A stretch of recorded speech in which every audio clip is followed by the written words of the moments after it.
BNP জাতীয় নির্বাহী কমিটির সদস্য মিজানুর রহমান ভূঁইয়া মিল্টনের পক্ষে সন্দ্বীপ পৌরসভা ছাত্রদল নেতৃবৃন্দের উদ্যোগে এসএসসি পরীক্ষার্থীসকলের মাঝে কোমল পানীয় এবং হলম বিতরণ করা হয়।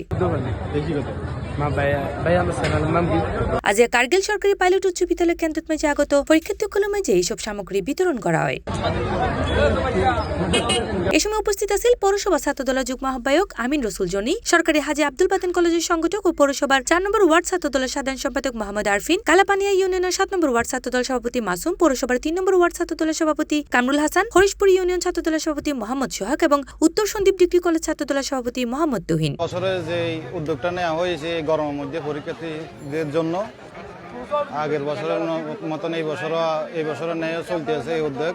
গত বছর যে করোনার ছিল আমরা তখন মাস্ক দিয়েছিলাম, এবার আমরা মাস্ক দিচ্ছি না, এবার আমরা এসএমসি জুস দিচ্ছি। এছাড়াও এই সময় আরো উপস্থিত আছেন মাসুম, আরমান, ইমন, শিহাব এবং যুবদল নেতা মোবারক হোসেন রাজু সহ আরো বহুত কে।